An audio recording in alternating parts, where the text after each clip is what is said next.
Welcome. You are watching Linescrew1.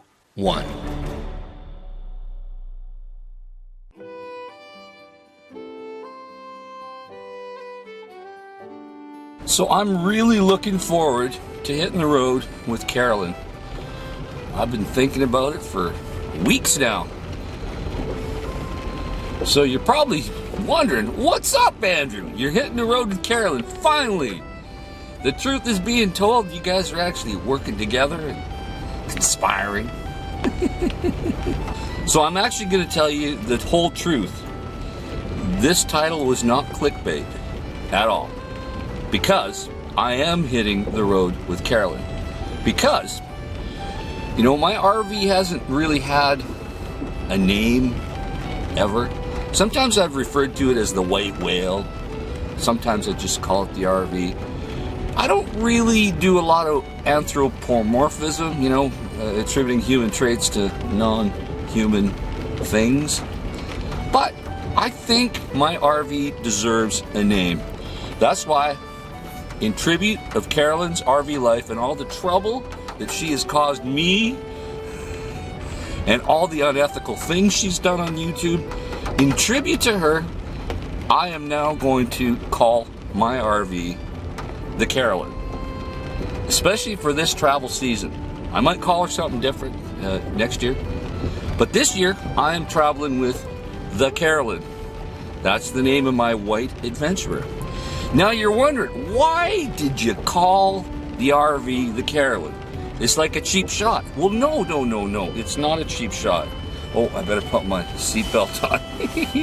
I'm violating the law like Carolyn does. Apparently, Carolyn doesn't believe that seatbelt laws apply to her.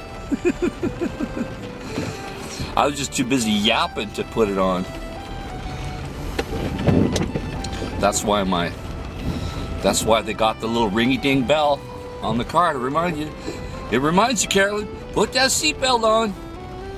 Lord knows if you have an accident in your RV and you're not wearing a belt, the insurance company will say you did not mitigate your damages and you're getting a lot less money, and then she'll have to e-bag even more. So I think all you people need to go on her channel and just make a comment saying, Carolyn, make sure you wear your seatbelt. Because we can't afford it when you don't wear your seatbelt if you should ever get injured. Okay, getting back to the Carolyn. Why I'm calling my RV the Carolyn. They got a lot in common. First of all, my RV's white. Carolyn's white. My RV gets dirtier and dirtier and dirtier with every day that she goes boondocking. Just like Carolyn. And my RV likes laying around, doing nothing all the time, just like Carolyn. And lastly, my RV, just like Carolyn, is expensive. Oh boy, the cost to maintain the Carolyn, with the insurance, the maintenance, the unforeseen repairs that pop up, and then the 9 mile per gallon gas, woo! Hell, RV parks are charging $50, $60 a night. Expensive, just like the real Carolyn. So, I don't care what any of y'all say, my RV is really named the Carolyn for a lot of very compelling reasons.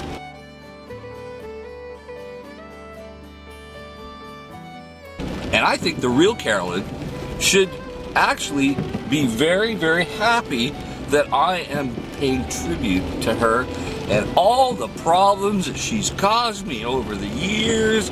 And it's just a friendly little thing, calling my RV the Carolyn. Because I'm entitled to call my RV anything I want. I could have called my RV White Satan. But I didn't. Because I got more respect for Satan, and I can't do that to Satan. Now let's get to the meat of the other matters. What up with Dave 2D? What up? I mean, the fact that somebody jumped in front of a train in Santa Barbara, suddenly Dave 2D's in big doo-doo and he needs money? Like, I don't get it. Dave 2D had nothing to do with somebody's mental health problem. And strangely enough, a lot of these type of issues are bleeding into my channel. For probably the last several months, I constantly get these messages from unknown people, probably Carolyn herself or one of her friendlies, saying, if anything happens to Carolyn, we're holding you responsible. If Carolyn drives off a cliff, we're holding you responsible. That's a whole bunch of crap. See, the problem is the liberal cancel culture is gone cuckoo-cuckoo for Cocoa Puffs. And they think that an emotional feeling they have about something is real in reality, when it is not. So Dave 2D is completely blameless in this matter. But the thing that I cannot understand is, what's Dave 2D doing running a multi-hour e-begging session saying that he needs money and he needs to get out of there? Look, he bought a house. If somebody's harassing you and they're going to drive hundreds of miles to your remote location where your cheap house is, well, guess what? You can be waiting for them with defensive tactics, I assume, or you can file a police report. Call the cops. Come on. You're a big boy. That's the thing about Dave 2D I never could get. He's a funny guy, he's creative, and he's actually a very intelligent person. But he's so lazy. He doesn't want to work a job. He wants everybody else to pay for his problems. He gets a little doxing issue and suddenly everybody's got to pay. He thinks everybody's a sucker for having a full-time job. He is able-bodied, he's intelligent, he can make a bigger contribution to society than just asking for money on YouTube. It's crazy. What's wrong with you kids today? Man. You guys, you know what they need? You know what we need? We need to institute mandatory military service with no exceptions. No, even if you're in a wheelchair, guess what? We'll get you a nice desk job. Everybody's going to the military. Maybe a few crazy people, not so much. But anyway, most people are going to the military. That's what we need. Mandatory military service for both genders, too. We can't let the ladies get out of there. Because after all, women are equals now, too, aren't they? If we had that, we could probably whip some manhood and womanhood out of these damn twerpy little millennial brats. Oh boy. But the one thing I am definitely thankful for is the fact that the real Carolyn, not my Carolyn's an RV, just in case you're keeping score at home.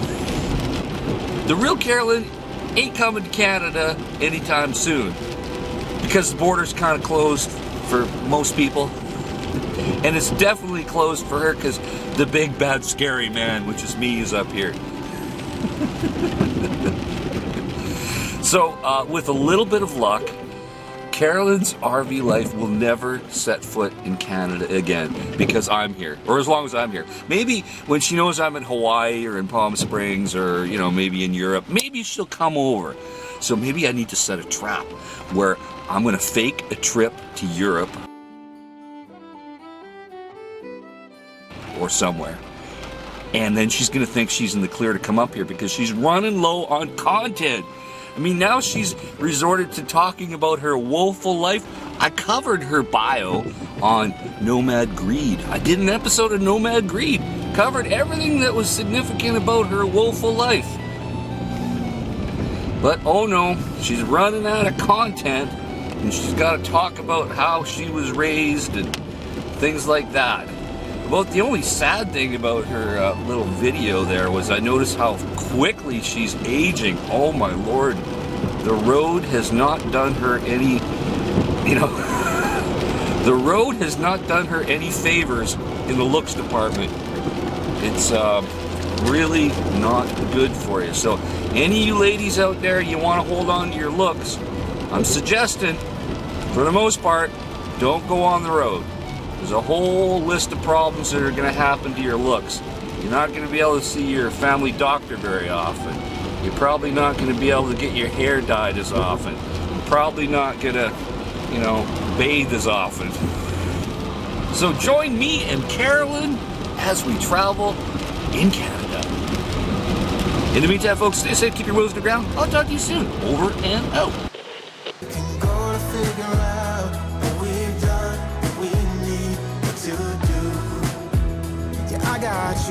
I got you, I got you.